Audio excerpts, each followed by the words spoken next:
बिस्मिल्लाहिर्रहमानिर्रहीम। मैं आज जो है सब्ज़ी बनाने जा रहा हूँ और मसाला बिल्कुल कम डालूँगा और ऑयल जो है बिल्कुल कम होगा, क्योंकि इससे पहले जो खाने थे वो ऑयली थे। और ये मैंने टमाटर भून लिया है, भून के पानी से धो दूँगा इसको, तो इसका छिलका पूरा उतर जाएगा। मैं इसको धोने के बाद इसको मैं अलग से इनको पकाऊँगा। ये मैंने टमाटरों का रख दिया है, 2 टमाटर उसमें डाले, तीसरे को मैं पानी से धो रहा हूँ। पानी से धो के उसके कतले बना के, इसका छिलका जो है टमाटरों का सख्त होता है, वो गलता नहीं है। या तो इसको चॉपर में जला के डाला जाए टमाटरों को, या फिर है ना उसको भूनने के बाद पानी से धो लिया जाए, तो ये इसके छिलके उतर जाते हैं। मैं धो रहा हूँ इसको और मैंने तकरीबन धो लिया इसको। ये देखिए, अभी आपको दिखाता हूँ। ये टमाटर मेरा बिल्कुल साफ़ हो गया, छिलका उतर गया। और इनको यहाँ मैं गला लूँगा अलग से।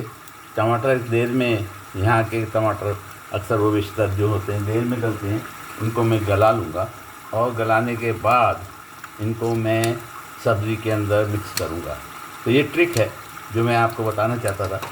ये मैंने टमाटर का साफ़ कर दिया, छिलका उतार दिया, और उतारने के बाद इसको मैं कतले बना के इसके अंदर डाल दूँगा। और फिर थोड़ी 1 आध मिनट के बाद इसको मैं कुचल दूँगा। कुचल के इसका पेस्ट सा बन जाएगा, टमाटर पेस्ट। इसको मैं अपने सालन के अंदर डालूँगा। आज जो सालन बना रहा हूँ वो सब्ज़ी है, और सब्ज़ी जो है वो मैंने लौकी कतर दी है, कतले काटे हैं, और उसके बीच का अंदर का जो गूदा है बाहर निकाल देते हैं, वो निकाला नहीं।